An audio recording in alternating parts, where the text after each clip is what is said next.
हम बात कर रहे हैं पॉलिटेक्निक एंट्रेंस एग्जामिनेशन 2018 के प्रीवियस ईयर पेपर की डिटेल सॉल्यूशन की बात कर रहे हैं, जिसमें हम लोगों ने आपके पहले पार्ट में देखा था मैथमेटिक्स के डिटेल सॉल्यूशन को हम लोगों ने कवर किया था। अगर आपने वो वीडियो अभी तक नहीं देखा है तो उसको प्लेलिस्ट में आप देख लीजिए। आज की इस वीडियो हम बात करेंगे फिजिक्स के क्वेश्चन की। सेक्शन आपका सेकेंड रहने वाला भौतिक शास्त्र से बात कर रहे हैं। भौतिक विज्ञान के क्वेश्चन को डिटेल में देखेंगे और उसके पीछे क्या कॉन्सेप्ट है इसकी बात करेंगे।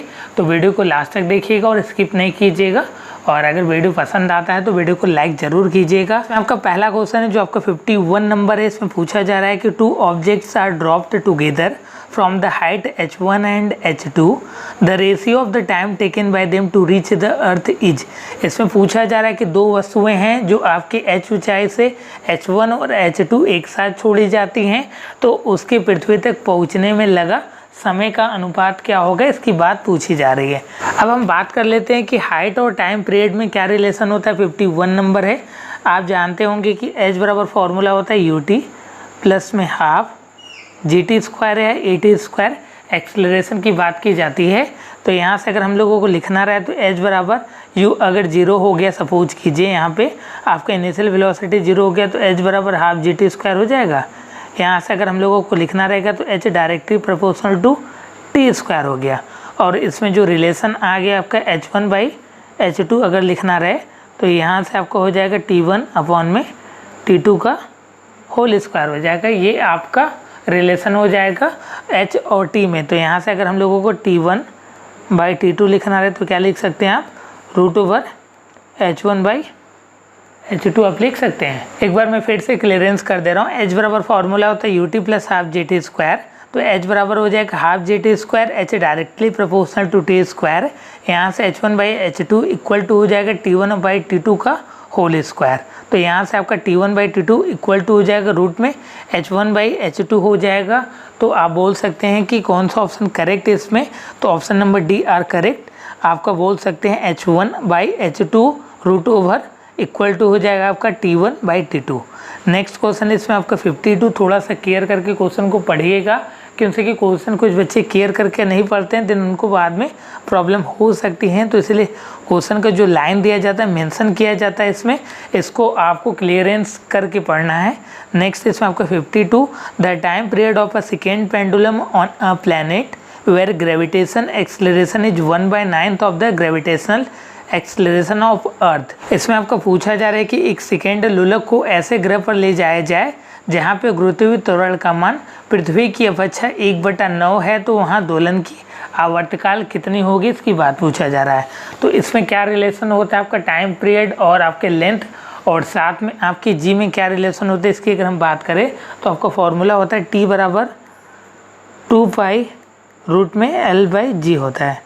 आप जानते भी होंगे इसमें बोला जा रहा है कि जो g है 1/9 हो जा रहा है। तो सपोज कीजिए ये t1 है तो आपका t2 जो हो जा रहा है 2 पाई रूट में l बाई जी बाई 9 हो जा रहा है। अगर हम इसको बाहर निकालेंगे तो क्या हो जाएगा, ये आपका 3 हो जाएगा। तो 3 इंटू में 2 पाई रूट में l बाई जी हो जाएगा कि नहीं, जी हाँ हो जाएगा, ऑफ कोर्स हो जाएगा। अब हम बात कर लेते हैं कि इसमें बोला जा रहा है कि the time period of second pendulum, जो आपका एक सेकेंड लोलक है उसका आपका टाइम पीरियड की अपेक्षा बात कर रहा है। We know that the time period of second pendulum equal to 2 second. जैसा कि आप जानते भी होंगे कि जो आपके सेकेंड लोलक का जो आपका आवर्तकाल होता होगा वो आपका 2 सेकेंड होता होगा। अगर आप नहीं जानते तो इसको नोट डाउन कर लीजिए कि आपका सेकेंड पेंडुलम का जो आवर्तकाल होता है, टाइम पीरियड होता है, वो आपका 2 सेकेंड के बराबर होता है। तो यहाँ से आपका 3 इंटू में 2 सेकेंड इक्वल टू आपका 6 सेकेंड। आंसर आपका आ गया। इसमें आपका देख लेते हैं कौन सा ऑप्शन करेक्ट है। तो ऑप्शन नंबर आपका बी करेक्ट है, 6 सेकेंड आपका करेक्ट है। इस तरीके के क्वेश्चन को आपको ऐसे ही हैंडल करना है। नेक्स्ट इसमें आपका 53। इसमें पूछा जा रहा है कि if a rigid body is travelling distance in proportional to the square of time then the acceleration of this rigid body is. एक गतिमान पिंड है जो आपका समय के वर्ग के अनुक्रमानुपाती होता है। मीन्स यह है कि आपका डायरेक्टली प्रोपोर्शनल होता है। अगर ये आपका इन्वर्सली प्रोपोर्शनल होगा तो यहाँ पे आपका व्युत्क्रमानुपाती देगा। दूरी तय करता है तो पिंड का त्वरण कितना होगा। तो यहाँ पे बोला जा रहा है कि जो आपका एक गतिमान पिंड का समय है आपके वर्ग के व्युत्क्रमानुपाती है किसके, दूरी के। तो यहाँ से हम लोग देख लेते हैं, यह आपका क्वेश्चन नंबर 53 है। मैं थोड़ा सा आपको डिटेल में ले चल रहा हूँ, तो अगर आपको डिटेल में अच्छा लग रहा है तो ठीक है, नहीं तो वीडियो को आप स्किप भी कर सकते हैं। अगर आप आंसर चाहते हैं तो आप देख सकते हैं आंसर को, लेकिन अगर आपको डिटेल में समझना है तो उसको समझ सकते हैं। एक्स आपका डायरेक्टली प्रोपोर्शनल हो गया टी स्क्वायर के, इसमें आपको मेंशन किया गया है। यहाँ से आपका एक्स इक्वल टू हो गया के टी स्क्वायर, यहाँ से के क्या आया, के इक्वल टू आपका कॉन्स्टेंट्स हो गया, जो आपका कांस्टेंट की तरह ट्रीट कर रहे हैं। तो यहाँ से आप जानते होंगे कि एक्सेलरेशन बराबर होता है D V by D T. आपका जो होता है एक्सेलरेशन, जिसको त्वरण बोलते हैं, कि आपका जो rate of change of velocity is called acceleration, यह आपका फॉर्मूले से डायरेक्टली हम लोगों का बनता है। तो यहाँ से अगर हम लोगों को लिखना रहा है v बराबर, तो v बराबर आप जानते हैं कि आपका होता है डी एक्स अपॉन में D T. D x upon में डी टी, डी एक्स क्या है, के टी स्क्वायर है, तो के टी स्क्वायर अपॉन में डी टी इक्वल टू हो जाएगा 2kt हो जाएगा। जी हाँ, 2kt हो जाएगा। 2kt आ गया। अब इसके बाद हम लोग एक्सेलरेशन को निकाल लेते हैं। तो एक्सेलरेशन बराबर हो गया 2kt अपॉन में dt इक्वल टू हो जाएगा 2k। जैसा कि आप देख पा रहे हैं, a बराबर हो गया, एक्सेलरेशन बराबर हो गया, जो आपका त्वरण आया या आपके कांस्टेंट के बराबर हो गया।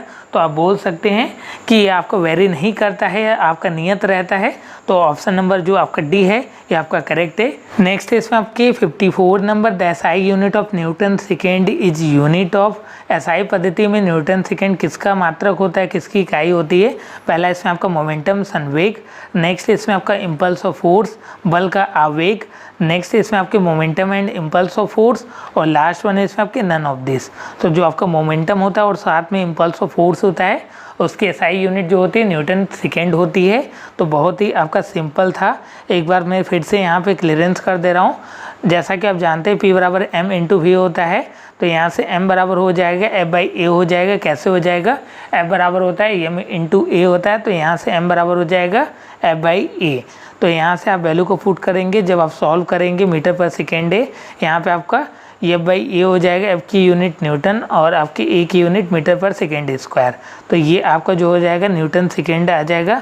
देन इसके बाद हम लोग अब जानते हैं आवेग की बात करते हैं। जी हाँ, आपके इम्पल्स की बात करते हैं। तो यहाँ से P बराबर m इंटू वी होता है, m बराबर क्या होता है f बाई ए होता है, तो यहाँ से f बाई ए पुट कर दिए।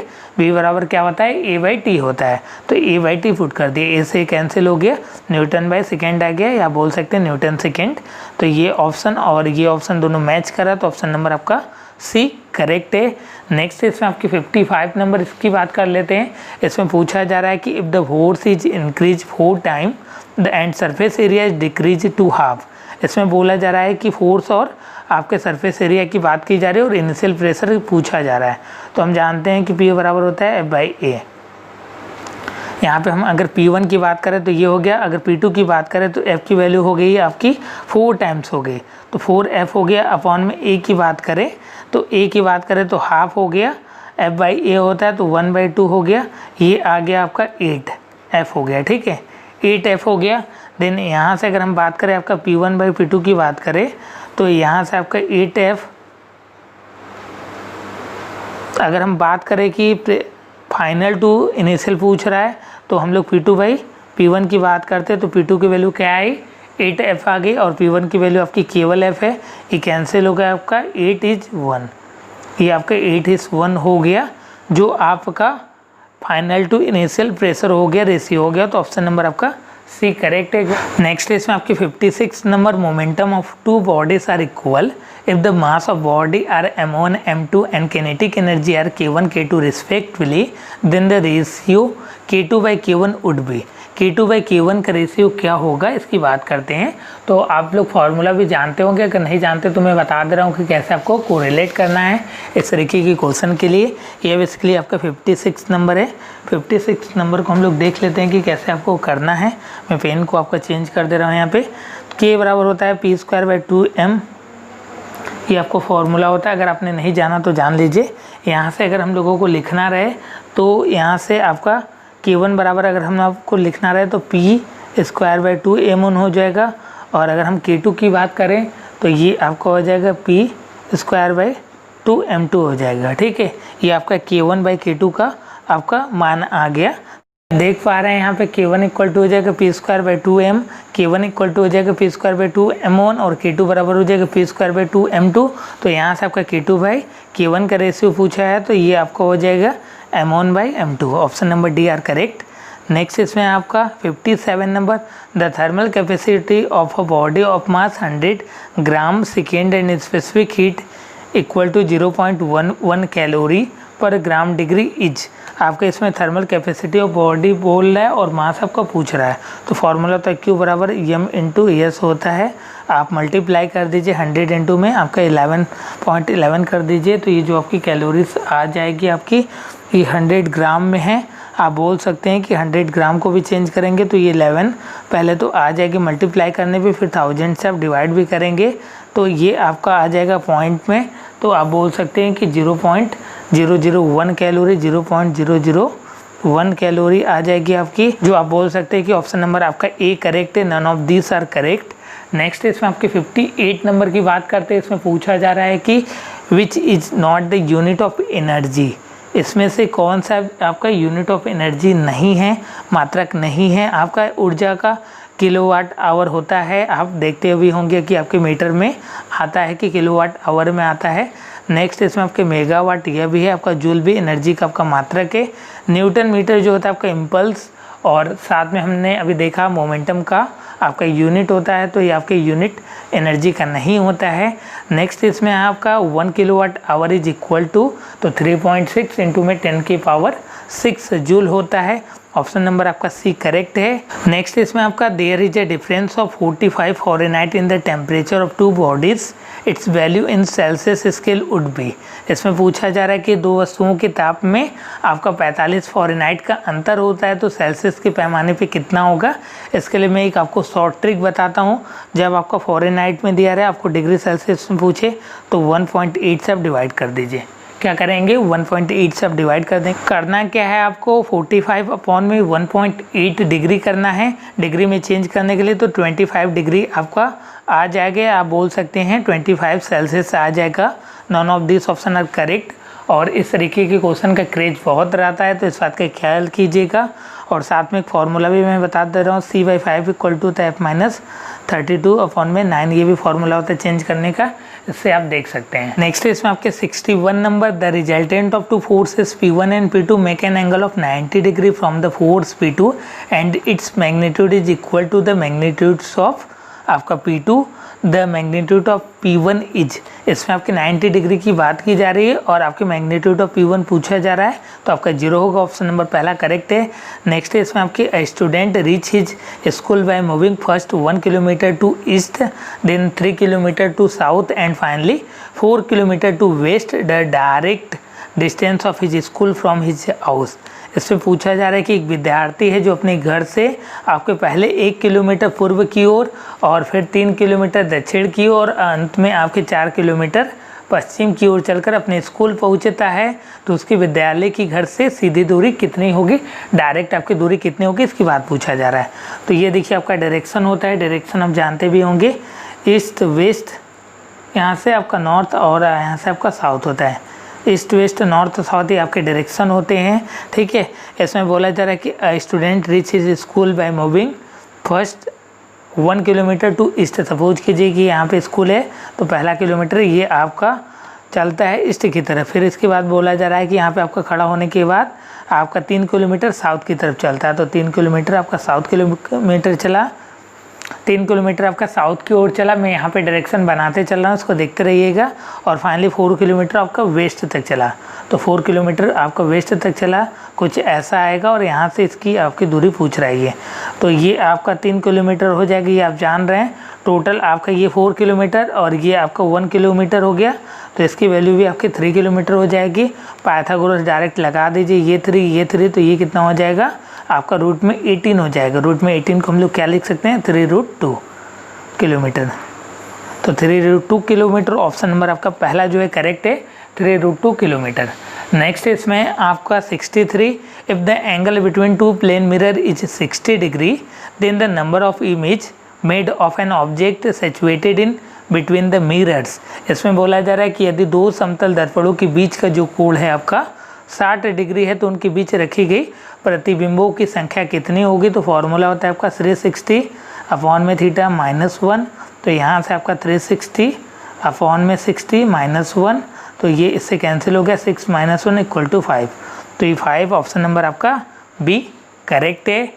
नेक्स्ट इसमें आपके 64 की बात की जा रही है। If error in measuring the radius of the sphere is 1%, then the error in calculating the volume of sphere would B.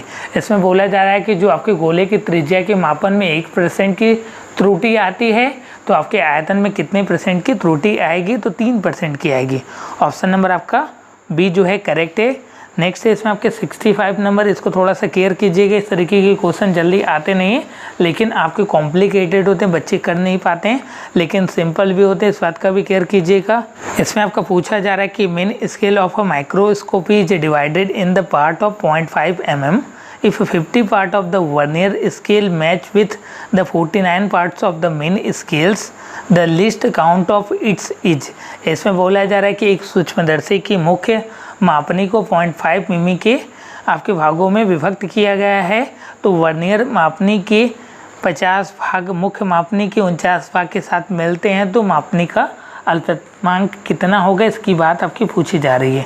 तो थोड़ा सा आपको कॉम्प्लिकेटेड लग सकता है, लेकिन मैं आपको बता देता हूँ कि इस तरीके के क्वेश्चन को आपको कैसे हैंडल करना है। बहुत ही सिंपल होते हैं, लेकिन थोड़ा सा आपको दिक्कत होता है। लिस्ट काउंट की बात करें, कितना है आपको 150 पार्ट है, इनटू में आपको 0.5, तो ये हो गया आपका 0.01 mm। 0.01 mm इसको आप सेंटीमीटर में चेंज करेंगे तो कितना आएगा, 0.001 सेंटीमीटर। ऑप्शन नंबर आपका सी करेक्ट है। नेक्स्ट इसमें आपके 66 नंबर, इसमें बोला जा रहा है कि 2 bodies of mass m1 and m2 at the distance of r exert a gravitational force F on each other. The F is defined as F बराबर G m1 m2 अपॉन में r square, where G is the constant, the value of G depends upon। इसमें बोला जा रहा है कि 2 द्रव्यमान है जो आपका m1 और m2 हैं, जिनके बीच की दूरी आपकी r रखी गई है, और आपका गुरुत्वाकर्षण जो बल लगता है वह F लगता है। तो G एक नियतांक है, तो G का मान किस पर निर्भर करता है, इसकी बात पूछा जा रहा है। तो जी की वैल्यू होती है वो डिपेंड नहीं करता है, not depend on the unit system and medium between the masses. मात्रक प्रतिधि और द्रव्यमानों के बीच की दोनों मध्यमान पर आपका निर्भर नहीं करता है। तो ऑप्शन नंबर आपका पहला करेक्ट है। नेक्स्ट इसमें आपके 67 number, an electric motor create a tension of 4500 newton in a cable on lifting a certain weight and wrapped a rate of 2 metre per second. The power of motor is, power पूछा जा रहा है तो formula होता है P बराबर होता है F इंटू में V होता है। तो F की वैल्यू आपकी 4500 है और आपकी V की वैल्यू आपकी 2 मीटर पर सेकेंड है। मल्टीप्लाई कर दीजिए, आपका 9000, जी हाँ 9000 वाट आ जाएगा। 9000 वाट को जब आप चेंज करेंगे किलोवाट में तो आपका 9 किलोवाट हो जाएगा। ऑप्शन नंबर आपका पहला करेक्ट है। यूनिट पर विशेष ध्यान देना है, मात्रा किस में पूछा जा रहा है इस पर ध्यान दीजिएगा, नहीं तो आप 9000 किलोवाट लगा कर आ जाएंगे, बाद में बोलेंगे कि सर आंसर की गलत आ रहा है। नेक्स्ट इसमें आपका 68 number, the unit of work in CGS। आपका CGS में कार्य का मात्रा क्या होता है, तो आपका अग्र होता है। ऑप्शन नंबर आपका पहला जो है करेक्ट है। नेक्स्ट इसमें आपका 69 नंबर, इसमें बोला जा रहा है कि a big stone is kept in the floating boat if the stone is dropped in the water of pond from the boat, the level of water in the pond। Question थोड़ा सा अच्छा है, इस बात को केयर कीजिएगा। इसमें पूछा जा रहा है कि तालाब में तैरती नाव में बहुत बड़ा पत्थर रखा है, यदि पत्थर को नाव में से उठाकर तालाब में गिरा दिया जाता है तो तालाब के जल का तल क्या होगा, उठेगा, गिरेगा, वही रहेगा, क्या होगा। तो ये आपका डिक्रीज कर जाएगा, गो डाउन हो जाएगा। क्यों हो जा रहा है इसके रिगार्डिंग आप कमेंट सेक्शन में कमेंट करके बताइए कि इसका रीजन क्या है। नेक्स्ट इसमें आपके 70 number of force is applied for the 20 seconds on a non-moving body of 5 gram seconds. There is no force thereafter. Body stopped after 5 seconds moving a distance of 50 centimetre. The value of force in newton, F बराबर होता है M into A होता है। M की value आपकी दी गई है, आपकी 5 ग्राम पर सेकेंड दिया गया है। मूविंग बॉडी आपका दिया गया है और इसमें आपका बोला जा रहा है कि आपको न्यूटन में फोर्स बताना है। तो यहाँ से A की वैल्यू आप निकाल लेंगे डिस्टेंस वाले फार्मूले से। आपका यहाँ से आप निकालेंगे S बराबर UT प्लस आप AT स्क्वायर होता है या आपका इससे भी निकाल सकते हैं, 80 स्क्वायर होता है। यहाँ से ए की वैल्यू निकालने के बाद जब आप पुट करेंगे तो जो आंसर आएगा आपका 0.2 × 10⁻³ आएगा। ऑप्शन नंबर आपका बी जो है करेक्ट है इसके लिए। नेक्स्ट है इसमें आपके 71 number, an object start moving from stand still if the acceleration is 10 मीटर/सेकेंड² then the distance travel by the object in 10th second. इसमें बोला जा रहा है कि 10वें सेकेंड में पिंड द्वारा चली गई दूरी क्या होगी। एक फॉर्मूला मैं बता दे रहा हूँ, उसको याद कर लीजिएगा। आपका SN बराबर होता है ½ A 2n-1। यहाँ से मैं 1/2 A की वैल्यू आपकी 10 दी गई है, इनटू में n की वैल्यू आपकी 10 दी गई है, 2 × 10⁻1 ये आपका 19 हो जाएगा। यहाँ से 19 × 10 करेंगे 190/2 = आपका 95 मीटर आपकी दूरी हो जाएगी इसकी। तो ऑप्शन नंबर आपका डी करेक्ट है। मैं थोड़ा सा फास्टली इसलिए कर रहा हूँ कि वीडियो की लेंथ जो बहुत ज़्यादा न हो जाए, आप लोगों को परेशानी न हो। वीडियो को लाइक करते चलिएगा और साथ में शेयर भी कर दीजिएगा। चैनल पे नए हैं तो इस तरीके की अपडेट्स के लिए चैनल को सब्सक्राइब कर सकते हैं और नोटिफिकेशन बेल आइकन को प्रेस कर लीजिएगा। अगर आप मेरे यहाँ के टेस्ट सीरीज या स्टडी मटेरियल को ज्वाइन करना चाहते हैं तो नीचे दिए गए नंबर पर कॉल या व्हाट्सएप करके उसकी दिख जानकारी पा सकते हैं। या ऑफलाइन क्लास से ज्वाइन करना चाहते हैं तो भी आप मैसेज कर सकते हैं। नेक्स्ट है इसमें आपके 72 number, a motorcycle is moving with an acceleration of 8 मीटर/सेकेंड² if we touch on a same type of non moving motorcycle with it then the acceleration will be. इसमें बोला जा रहा है कि एक मोटरसाइकिल का जो त्वरण है आपका 8 मीटर/सेकेंड² है। यदि एक ऐसी ही खराब मोटरसाइकिल को उसके पीछे बांध दी जाती है तो उसका आपका जो त्वरण होगा वह कितना होगा। तो जो आपका एक्सेलरेशन होता है वो आपका चेंज नहीं होता है, वह डिपेंड नहीं करता है मास पे। तो ऑप्शन नंबर आपका सी करेक्ट है। नेक्स्ट इसमें आपका if a force F can stop the moving body of a mass m and velocity u in a distance s then the force required for stopping आपका body of twice mass moving with half velocity in the same distance would be. इसमें बोला जा रहा है कि force और acceleration की बात की जा रही है और साथ में इसमें आपकी डिस्टेंस की बात की जा रही है, वेलोसिटी की बात की जा रही है। ठीक है, तो फॉर्मूला होता है आपका F बराबर m × a फॉर्मूला होता है। इस बात का केयर कीजिएगा। F बराबर फॉर्मूला होता है m × में a। ठीक है, यहाँ से आपको करना क्या है, इसमें बोला जा रहा है कि आपका जो एक्सेलरेशन को हम लोगों को वेलोसिटी और साथ में आपका एस के फॉर्म में चेंज करना है। तो फॉर्मूला होता है v² हो जाएगा 2as होता है। तो यहाँ से अगर a बराबर लिखना है तो v² आपका 2s हो जाएगा। यहाँ से अगर हम लोगों को लिखना रहे तो f बराबर हो जाएगा m v²/2s हो जाएगा। ये फॉर्मूला आपका बन जाएगा। यहाँ से आपके m की वैल्यू बोला है ट्वाइस हो जाएगा और वेलोसिटी आपका आधा हो जाएगा। तो फोर्स जो हो जाएगा आपका जस्ट आपका हाफ हो जाएगा, F/2 हो जाएगा। इस बात का केयर कीजिएगा पहले के। तो ऑप्शन नंबर जो आपका बी है ये आपका करेक्ट इसके लिए। नेक्स्ट इसमें आपके 74 number, a weight of 150 kg is hanged at a distance of 60 cm from one end of 1.5 meter long pole. If both the end of pole are raised on the shoulder of two person, then the weight lifted by the both the person are. इसमें बोला जा रहा है कि 1.5 metre लंबे खंबे से एक सिरा जो है आपका 60 सेंटीमीटर दूरी पर आपका 150 किग्रा का भार लटकाया गया है। तो खंबे के दोनों सिरों पर जो आपके दो आदमियों के कंधे पर टिके हैं, दोनों आदमियों द्वारा उठाया गया भार कितना होगा। तो सपोज कीजिए कि आपका डायग्राम हो गया, ये आपका टोटल 1.5 हो गया। यहाँ पे आपका ये R1 लग रहा है, ये आपका रिएक्शन R2 लग रहा है। ठीक है, ये रिएक्शन R2 लग रहा है, ये आपका R1 हो गया, ये आपका R2 लग रहा है। 0.5 0.6 बोला है तो 0.6 आपका बोला जा रहा है कि हाँ 0.6 सेंटीमीटर है। ठीक है, मीटर में मैंने चेंज कर दिया और टोटल आपका 1.5 है। तो यहाँ से आप रिएक्शन फोर्स निकाल दीजिए। R1 प्लस R2 बराबर हो जाएगा 150। जी हाँ, R1 प्लस R2 बराबर हो जाएगा 150। 1.5 टोटल हो गया। यहाँ से आपका R2 इक्वल टू हो जाएगा 150 इंटू में 0.6। तो यहाँ से R2 बराबर हो जाएगा आपका 150 इंटू में 0.6 बाई आपका 15। ये 1.5 से 150 आपका कैंसिल हो जाएगा 100 टाइम्स में। 100 इंटू में आपका 0.6 आपको दिख पा रहा होगा। 100 इंटू 0.6 इक्वल टू आपका 60 हो जाएगा। ये R2 की वैल्यू आ गई। R2 की वैल्यू यहाँ पे पुट कर दीजिए तो R1 की वैल्यू आ गई आपकी 50 - 60 इक्वल टू 90। आप बोल सकते हैं 90 और 60 आपकी वैल्यू आ जा रही है। R2 और R1 की वैल्यू आपकी 90 और 60 आ गई। ऑप्शन नंबर आपका डी जो है करेक्ट है। नेक्स्ट इसमें आपका the pressure measured by a barometer at 0 degree is 760 mm। The same pressure at 100 degree would be. आपका सेम प्रेशर 100 डिग्री पर क्या होगा, यह आपका 75 नंबर है। इसमें बोला जा रहा है आपके T1 की वैल्यू आपकी 273 केल्विन है और आपकी T2 की वैल्यू आपकी फिर से 100 डिग्री इंक्रीज किया जाता है तो 373 केल्विन हो जाएगा। और P1 की वैल्यू आपकी कितनी है 760। तो P2 की वैल्यू आपकी पूछ रहा है, ये आपका क्वेश्चन में बोला जा रहा है।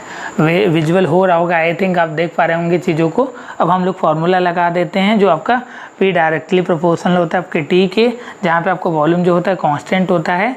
यहाँ से आपका P2/P1 फार्मूला हो जाएगा। P2/P1 बराबर हो जाएगा आपका T2/T1। तो हमको P1 चाहिए, सॉरी P2 चाहिए, तो यहाँ से P2 बराबर हो जाएगा T2/T1 इनटू में आपका P1। तो T2 की वैल्यू कितनी है 373/273 इनटू में P1 की वैल्यू 760। तो अब आप इसको कट कर दीजिए, सॉल्व कर दीजिए, तो ये आ जाएगा 1038.38 आपका नियर अबाउट आएगा mm। ये आंसर आ जाएगा। तो ऑप्शन नंबर जो आपका नन ऑफ दिस है आपका करेक्ट है। और पॉलिटेक्निक में नन ऑफ दिस भी ऑप्शन करेक्ट होते हैं, इस बात का केयर कीजिएगा। इसीलिए आपके नन ऑफ दिस ऑप्शन दिए जाते हैं। तो जब तक आपको कॉन्सेप्ट नहीं आएगा तब तक आप तुक्का भी नहीं मार सकते, तो इस बात का केयर कीजिएगा। और साथ में नेगेटिव मार्किंग भी होता है, तो इस बात का केयर कीजिएगा कि आपको तुक्का नहीं मारना बिल्कुल भी। जो क्वेश्चन ना आ रहा उसको छोड़ दीजिए, एटलीस्ट आपका सही वाले में से तो बचा रहेगा। अगर आप पूरी तरीके से तुक्का मारते हैं तो जो आपका करेक्ट आंसर रहेगा उसमें भी आपको प्रॉब्लम होगी, उसमें भी आपकी माइनस मार्किंग हो सकती हैं। तो इस बात का केयर कीजिएगा। मिलते हैं हम लोग नेक्स्ट वीडियो में। और ज़्यादा वीडियो के लिए मेरे प्लेलिस्ट को चेक कीजिए, वहाँ पे अवेलेबल है। तब तक के लिए अपनी प्रिपरेशन को एक अच्छे मूड में करते रहिए। धन्यवाद मित्रों, जय हिंद, जय भारत।